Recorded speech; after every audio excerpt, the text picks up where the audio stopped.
Welcome back to our community. Susie Thomas with Jared Shive from Stark Parks. And we just talked a little bit about the fact that we were going to bring up Exploration Gateway, but that is just, it encompasses so very much. For those who are not familiar with it, tell us a little bit about just an overview of what Exploration Gateway is. Well, the Exploration Gateway is a joint facility with Stark Parks and the Stark County District Library's Perry-Sippo branch. So we're over on Perry Township off of 12th Street, just between Canton and Massillon. It's the north entrance to Sippo Lake Park. And this was an interesting story, how this building came to be.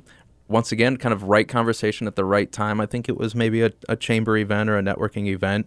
And we were looking to, Stark Parks was looking to build an education building. We had outgrown the pole building that we operated in. And the library also was in need of a new branch in that Perry Township area. So it happened to be that a board member from the library and our director sat at the right table or stopped at the right point in the room and talk to each other, and the idea was born back in the mid-2000s. So we opened in 2007, and we're about almost 10 years old now. But at the time, we believe that was the first park and library to ever go in on a physical structure like that. And the best thing about working in partnership with the library is that it's given us both access to many new visitors, probably more than either one of our facilities would have had standalone. I think what people would be surprised, anyone who's been to New York and has gone to the Natural History Museum, and you go in and you see those displays with the wild animals who have been taxidermied and, they're on display. You have that, and this is for free, right? Right. We do have a few special exhibits that kind of rotate depending on maybe an event or a theme of our programming. So we have the Kanawha Center when you walk in, and originally the Kanawha Center was mainly display on what is this Ohio and Erie Canal, the towpath, and then how did it come to be, what happened to it, and then how do we enjoy it today as a recreational resource. One of those ways is some of the wildlife that call it home and the habitats, and we have been able to use some of the taxidermy mounts that were donated to us some years ago, not always from anywhere close to Ohio or even the United States. Still cool. To put on for display, which are great conversation topics. Mm-hmm. And of course, then downstairs at the lower level, we have our science classroom, which is a very versatile space. A lot of the guided programs that we put on. So maybe we're making a squirrel box one day. We've got a field trip of 7th graders coming over, looking under the microscopes the next day. And then later on that night, we're doing wood carving or maybe a nature and art class. So a really versatile space for programming for your events. Also, there's a few banquet rooms and meeting rooms that are great for wedding receptions to corporate trainings. And of course, you can walk right out and have a great view of the lake, of Sippo Lake there as well. It's absolutely a beautiful facility, like a lodge. But tell us, where did you get the animals? And maybe people would love an idea of what kinds of wild animals they would be seeing there. Sure. Just on the west side of Sippo Lake is our Wildlife Rehabilitation Center. So injured wildlife, orphan wildlife are brought to that center. And these are the live wildlife. These are live wildlife. Now, sometimes those wildlife, they cannot be released due to their injuries. Broken wing is really difficult. It's like gluing straws together sometimes, so it can be tough. What we try to do is find a sanctuary or a zoo or somewhere that would take them. Occasionally they're appropriate for us, and so we can keep some of those animals with us as wildlife ambassadors.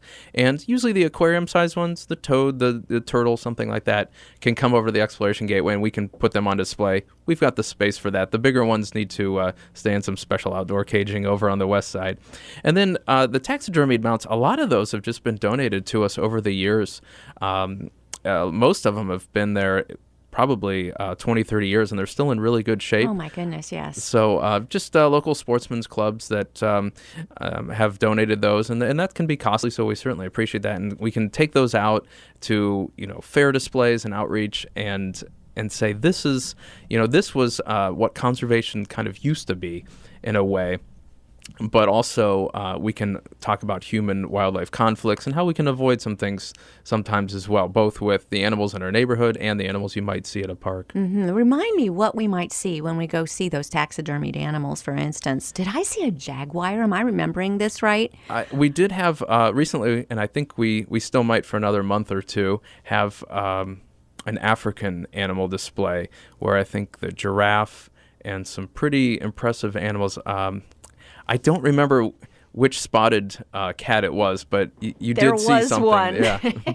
And kids can go right up close and look them right in the eye, right? Right. Yeah, we've just got a little like airport security ribbon there in front of the animals, but you can really get a good look at them and take pictures, and you'll see a little placard with their kind of story and what was unique about their species. It's amazing that is right there. And let's repeat, this is free to the public. It is. Yeah, the Kanawha Center is open every day except for Sundays during the summer here. Too bad, because that's the day that so many people want to go do something as a family. Maybe we could talk you into changing that. We'll see. We're open Sundays the rest of the year. It's just the summer months. In the summer, right. Okay. Well, anyway, I have no pull there. Let's go back to the live animals. And do you have naturalists on staff, or are there volunteer opportunities to work with some of the live animals in the sanctuary there? We do. We have kind of what we call our programmers or naturalists who are out in the schools, putting on the public programs in our calendar, leading the hikes, and are very well versed in local wildlife.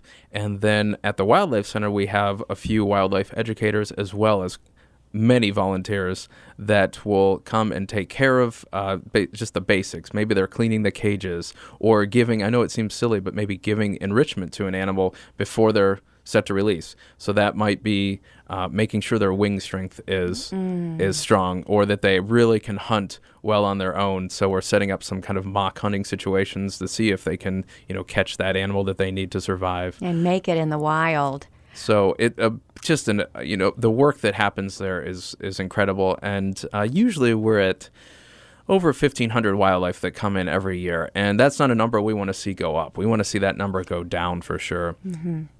Do you have volunteer training? Because that sounds like a wonderful opportunity for people who just love animals. We definitely do. A few times a year we'll have a few just kind of orientation or introduction. Is this something you might want to think about? And we'll have some people talk about their experiences and what they might typically do. What you usually see is people start in and maybe they're just cleaning those cages. They're really, that's all they want to do. But then in a few months or a year later, they're at one of our events, handling the animals and know everything about their personality and what their story is. So it's really fun to see the transformation that a lot of people will come in and say, I just want to help however I can. And then they really immerse themselves in what they're doing. It's great for God's little creatures, too. That's so good. You've got so many events coming up. I don't want our time to go away without you getting a chance to talk about them. What's happening? Well, I mentioned how versatile the space was at the Exploration Gateway specifically. Summer means concerts in Stark Parks. And, cool. Of course, we just started working with the Canton Symphony Orchestra a year back on a Summer Serenades in the Park tour. And we always kick the first one off here at the Exploration Gateway. So we're going to bring a brass quintet to the back patio, a great setting. And, the really unique thing about what we try to do with our concerts is promote just a family-friendly series where you can come before or enjoy the park afterwards. So we want you to bring your picnic baskets, bring your Frisbee, your games, and just really just enjoy the park and the setting and, make memories in addition to the hour of live music there, too. It's just a perfect family evening. Now, are these concerts free as well? They are. Do you take donations? Can't we pay, please, Jared, for some of this?